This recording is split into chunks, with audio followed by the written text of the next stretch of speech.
So as you guys can see, the power is out again. And the generator's empty.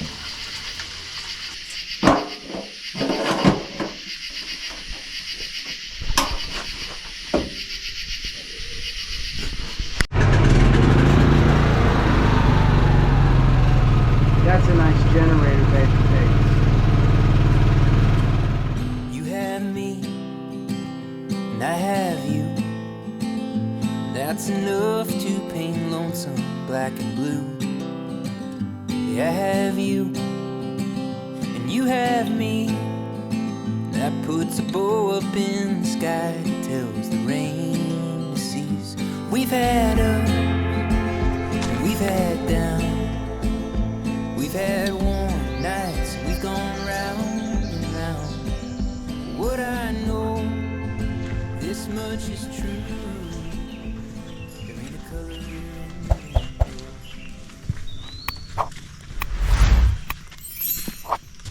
What's up, baby cakes?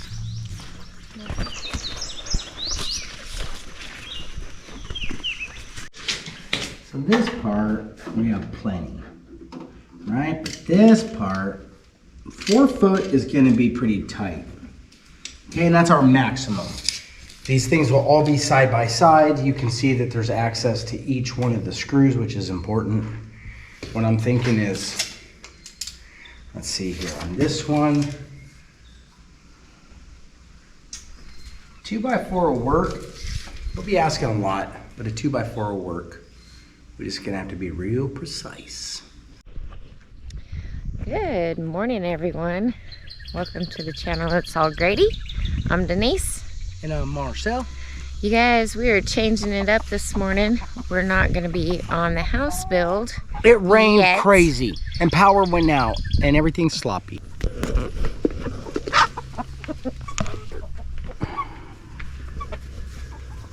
That back gets pretty. I'll have to cover up the back of this one too, because the nesting boxes can't get wet. Right.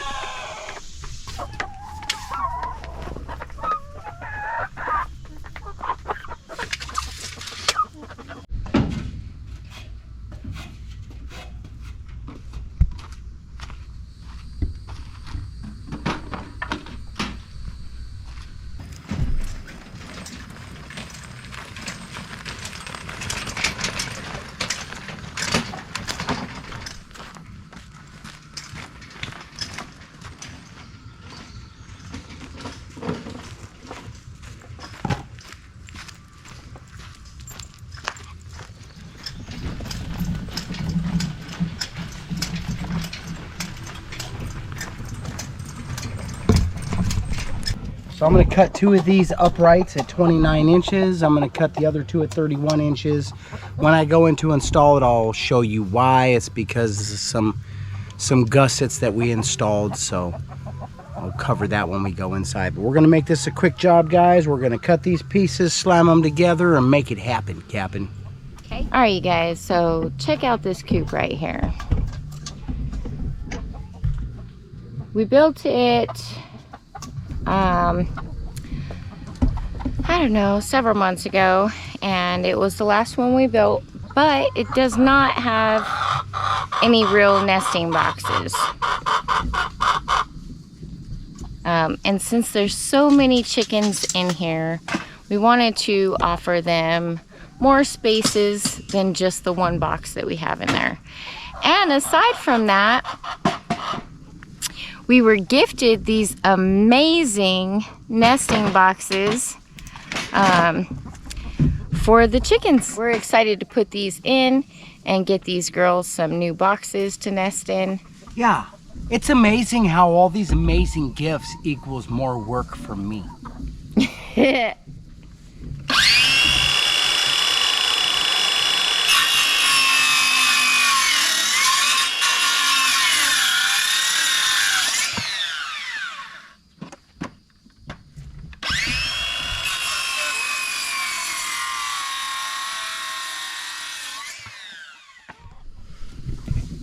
Okay, our 231s.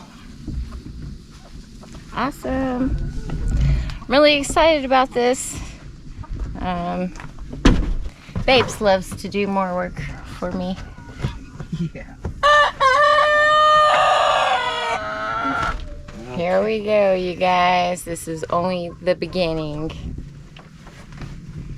All right, so the reason I cut 2 at 31 inches and 2 at 29 inches is because these gussets right here, if I cut these at 31 inches, then they'll be above.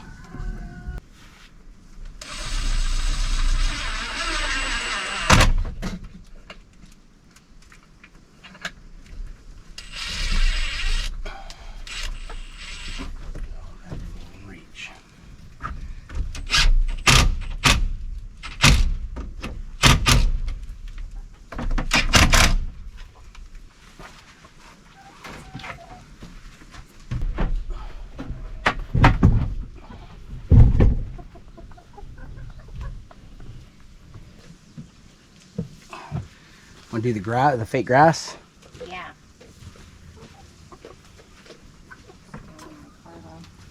Yeah. Let's go down real quick. Woohoo! All right, you guys. So we finished up the nesting boxes in the chicken coop. I am super excited about this one. They're the little giant nesting boxes that our friends, well, they're really family to us. Rita and Floyd, we call them Mima and Papa. But look at them, you guys. They fit perfectly. I think the chickens are really going to love it. Baby, you want to tell them about what you discovered? We found some of the materials we were looking for. Yeah. FRP. We found some old FRP that we salvaged, and we used that, so it's easy to clean. Yeah. The only thing we have to do to finish now, because it's not done, is we have to add some plastic to the back of the coop, so when it rains, it don't just run down in the back of that, because those nesting boxes tilt backwards inside, which will encourage the egg to roll backwards. And if it rains on the back side, it could leak in there, and then you got wet eggs. And if you know anything about farm fresh eggs, once they're wet, they got to go in a fridge. Yeah. And this means I bought myself some time. We can go back to the house build tomorrow. I can at least build one 40-foot wall. Woo, that's exciting, you guys. Yeah, then I only got one more and 2 30-foot walls. Yep, I'm looking forward to it. So hopefully just 4 days of work to put them together anyway. Yeah, it's going to take what it takes. It does. We got hot days coming. It'll take what it takes. Yep, so we'll get at it when we can and rest when it's hot. Well, we're going to wrap it up for the night and then get up early and hit it hard, you guys. Heck yeah, we're going to do exactly that. All right, see you soon. Bye. What, are you going to keep it? You're okay, little one. It's okay, baby. Okay. Oh, sweet baby. How about that? The rabbit whisper. That's a wild rabbit right there, guys.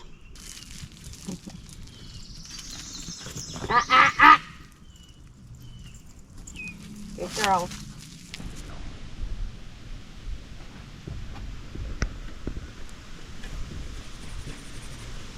Alright guys, our next step is to make sure that we are cutting all of our studs to the correct dimension. What we want is 10 feet, because we bought enough to sheathe this house with 10-foot walls. We do have to minus all of the material that we've already installed, right? Which is our sill plate, our floor joists, our flooring, and we have 3 2x4s that will have to be minused from the dimension of the stud. All right. So what we got here is all of the material that is going to need to be subtracted from the length of the stud. We are trying to accommodate 10 foot from the bottom of the wall, from the bottom of the sheathing all the way to the top of the wall. So now that I have all my pieces on here, this is the bottom plate for our wall. This is the 2 top plates for the wall. And then everything else below. So what we do we pull us a little old measurement right there. See that, guys? That's 19 inches, guys. 19 inches. That is a critical number, right? 19 inches. That's what we need to minus from our 10-foot stud. And we should have a 10-foot wall. Well, we should have a 10-foot span between here and the top of the wall, which eventually here in a couple seconds I will give you that number. It's like 8'5" or something like that. So 19 inches. We've already done all of our layouts, guys, so we know how many studs we need to cut for one wall. We're going to build them one wall at a time. I'm still a little bit concerned about building this entire wall and standing it all as one. It's a 40-foot wall. We have been given the opportunity to utilize somebody's wall jacks. We may possibly do that before we stand this thing, guys. We may not. It may be all manpower. All right, guys, let's go down and cut some boards. All right, time to make some calculations here, right? I don't have enough fingers and toes, guys, to count all these numbers up, so I'm going to use my phone. Right? We know 1 foot is 12 inches, right? And we can multiply that by 10 feet, right, guys? That's 120 inches. I probably should have known that in my head. All right, but then we're going to minus our 19 inches, guys. That leaves me 101 inches. That's how long our stud needs to be. Check out this one, though. This one is just a light that shines across the blade on both sides. So it casts the actual blade, which I know that a lot of people probably already know this, but that is so sweet because you can see exactly where your cut's going to be.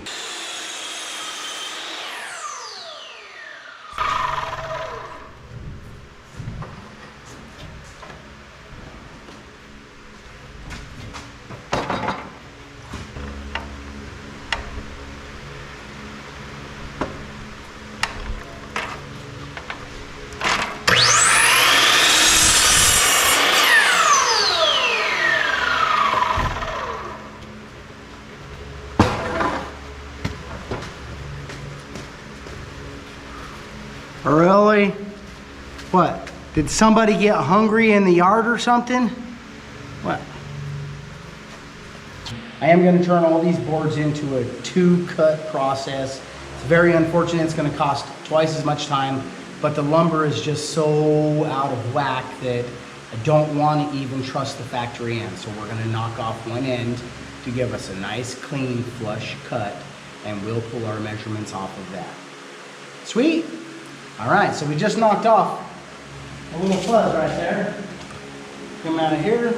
We'll pull this measurement to 101 inches. Guys, 101 inches. Really get crazy.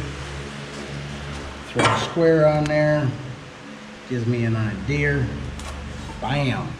Lumber is all wet. That's what happens when it rains. Here's why you can't just do it. Like that last board, to accommodate a 10-foot board, I cut off, what is that, 1/2 inch, just under, like 3/8 of an inch. Look at this one here, 3/4 of an inch. So, what I'm going to do is knock off, I'm just gonna knock off the bare minimum. I'm gonna go to 10.5 feet. That will give us a little bit of extra change on those, because they'll all have to be cut again anyways. All right. This is really unnecessary, but we're gonna do it anyways.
So we got like a little assembly line going on here. I'm grabbing the boards. Marcel is cutting them, and Gage is hauling them up the ladder, you guys.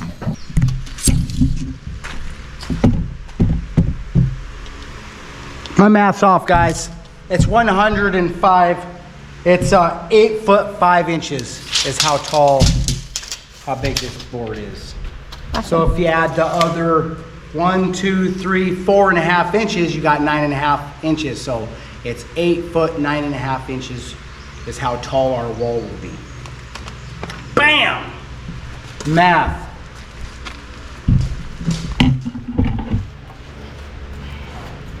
Grab a board. Come on, guys. The only time the math never adds up is when it's chicken math, because it's broken.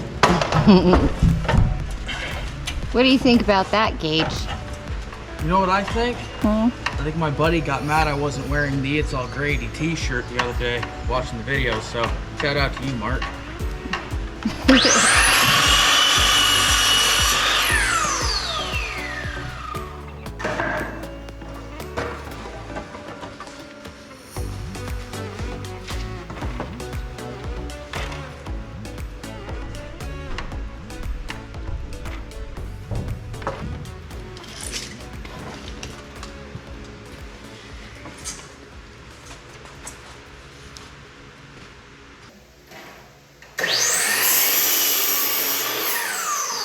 We had a lot of rain last night. It's drying out this morning. We're staying cool in the basement, getting these boards cut up. Excited to get them nailed together, you guys.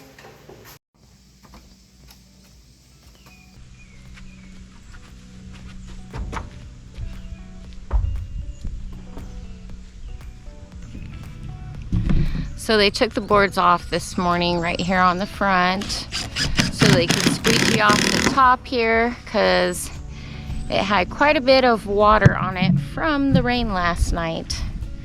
So Marcel's getting those fastened back down so we can start laying out this wall over here, you guys. It's exciting. Okay, for this portion, we're gonna build these walls, this 40-foot wall in 3 sections. So I'm gonna mark on the floor and on this baseboard exactly where this is going to line up. That way, I got a reference mark, right? See? Reference mark.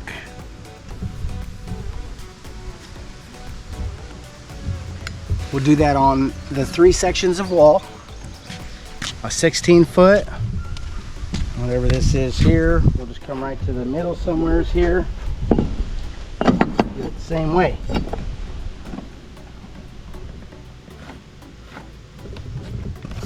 Reference mark. Just makes it easier to line that sucker up when we go to stand it back up, right? Mm-hmm. And anywhere in here. Yeah, right here's good enough for me.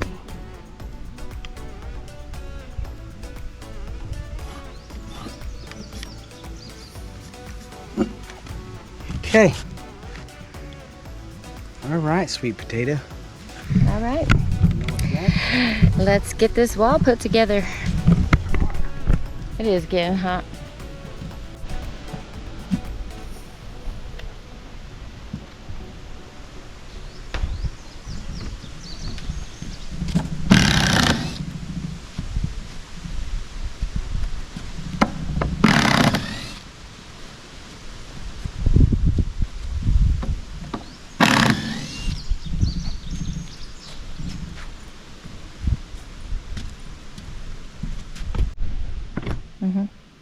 All right, so I talked to one of my friends he's a professional, pretty much everything he does, been project manager since before Moses, right? And he gave me a tip that I'm going to take seriously because he gave it to me for a reason. He says, Marcel, when you put these boards, when you build these walls, make sure that you're putting the crown out.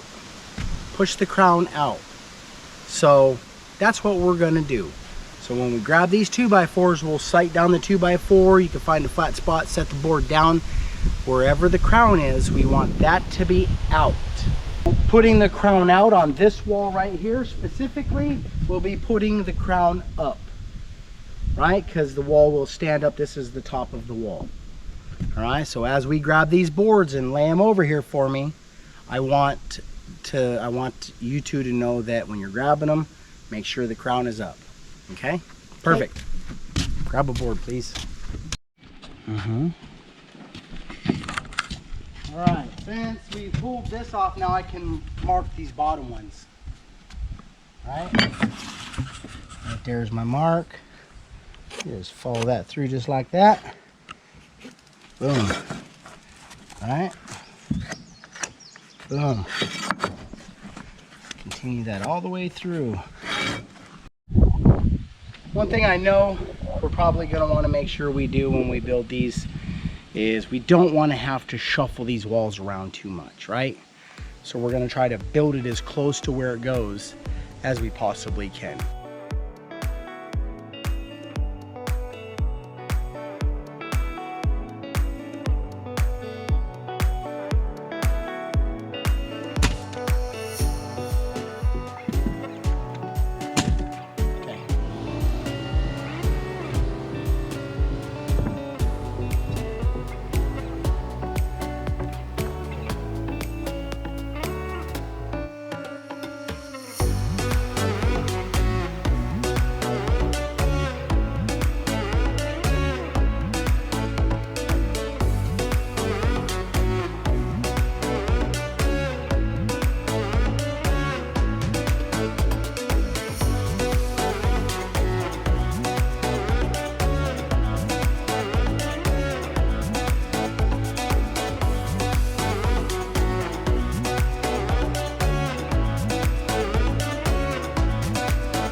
That is one 16-foot section of wall built.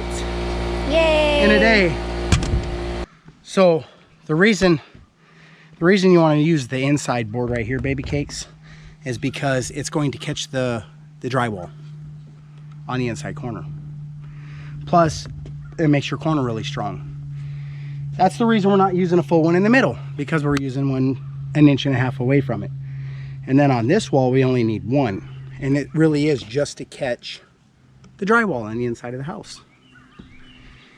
Awesome. See what I mean? That's good to know, you guys. That's what's up right there.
stuck again.